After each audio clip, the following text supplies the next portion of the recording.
Rupanya Presiden Prabowo pernah mau diberikan uang 1 miliar dolar, atau kalau dirupiahkan 16 triliun rupiah, teman-teman. Kapan itu terjadi dan kenapa itu diberikan? Nah, dalam video kali ini kita akan membahas sampai tuntas apa yang mereka inginkan. Teman-teman, simak video ini sampai selesai. Kalau bisa, subscribe supaya tidak ketinggalan berita selanjutnya. Oke, kita mulai dengan Bismillahirrahmanirrahim. Alhamdulillah rabbil alamin. Allahumma sholli ala Muhammad. Teman-teman sekalian, kita pernah mendengar berita beberapa hari ini di media-media manapun. Berita yang cukup mengejutkan. Apa itu? Tentang Pak Prabowo yang pernah ditawari uang 1 miliar dolar. Untuk apa? Kita tidak tahu. Kita kupas sampai selesai. Oke, teman-teman. Seperti yang kita ketahui di Indonesia ini, ya kan? Korupsi itu sudah merajalela. Ya. Merajalela dari mana-mana, teman-teman. Bisa dibilang dari bawah sampai ke atas. Ya. Atasnya sampai mana? Sampai presiden. Ya. Dan kita lihat Presiden Prabowo yang dibilang anti korupsi, kita tidak percaya, teman-teman. Kenapa? Nggak mungkin lah presiden nggak butuh perlu uang. Pasti ada, maaf teman-teman, ada gangguan tadi sedikit. Oke? Nah, jadi teman-teman, di Indonesia ini memang dari bawah sampai ke atas sudah korupsinya stadium, nggak tahu lah, stadium kelas tinggi dah, teman-teman. Ya. Tapi Pak Presiden Prabowo berani menolak uang itu. Untuk apa uang itu? Bisa kalian bayangkan kan? Untuk apa uang di Presiden Prabowo? Bisa dibilang anaknya satu, hartanya sudah banyak, ya kan? Istrinya yang masih istilahnya Mbak Tutut sudah kaya.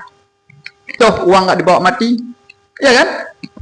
Jadi teman-teman, banyak sekali proyek-proyek yang seperti kita ketahui dahulu, misalnya ya, kereta cepat, ya kan? Supaya mereka dapat untung, ya segerakanlah. Teken. Dan banyak hal-hal lain mungkin yang akan menjadi keuntungan bagi yang memberikan uang, ya kan? Bisa jadi proyek-proyek yang nggak diizinkan, tambang-tambang yang tidak diizinkan. Udah dengan satu ucapan presiden, udah selesaikan, kasih itu kawan saya. Kan begitu kira-kira, teman-teman. Hampir di semua lini. Itu kawan saya, tolong permudah. Ya kan? Kenapa dipermudah? Karena sudah ada bawah meja, teman-teman. Jadi Pak Prabowo menolak. Dan ini dari pengakuan Pak Hashim, adiknya Presiden Prabowo. Ya, malam-malam dia nelpon, ya kan? Pak Prabowo, kata Pak Hashim, telepon. Dek, gitulah kira-kira. Hashim, kamu tahu nggak apa yang terjadi? Nggak tahu.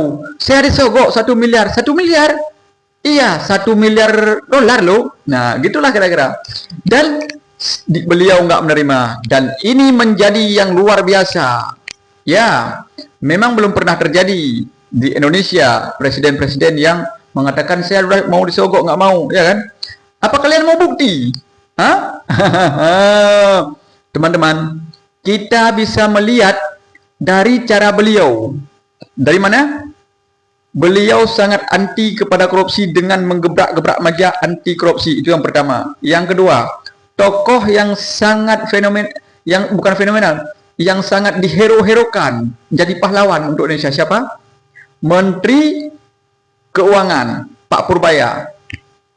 Kita lihat dia bisa bebas, ya kan? Masalah bea cukai, masalah ini, pokoknya korupsi itu dipersempit. Nah, kalau seandainya Pak Prabowo tidak anti kepada korupsi, pastinya sudah tegur, Purbaya, kamu kerja yang baik-baik aja, jangan senggol kiri kanan. Kan begitu kan? Pak Purbaya, kau jangan senggol menteri-menteri yang lain. Urusanmu urus sendiri. Kau urus uang negara, ya kan? Tapi sampai-sampai Pak Luhut saja ditantang. Artinya apa? Prabowo benar-benar anti korupsi. Kenapa dia tidak langsung misalnya masalah kebijakan ini? Dia tahu dia bukan ahlinya di bidang ekonomi, tapi mengerti ekonomi. Jadi ahlinya siapa? Pak Purbaya.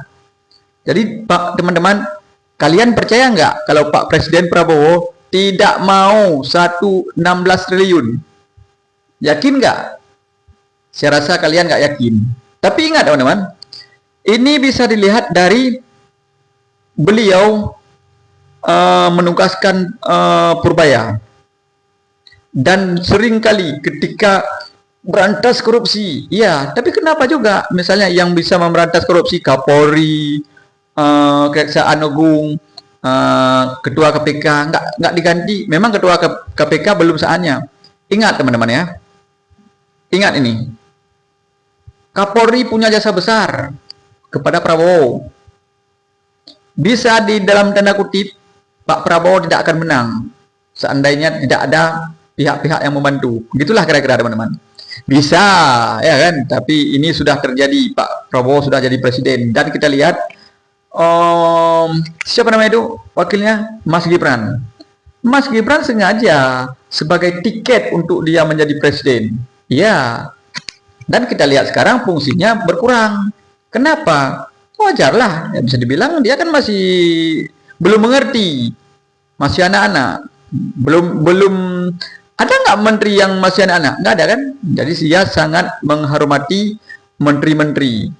Dan kalian tahu kan, ketika Mas Gibran menginginkan transfer dana ke daerah harus ditambah, tapi Purbaya bilang kalau ekonominya sudah lancar kita tambah. Artinya apa?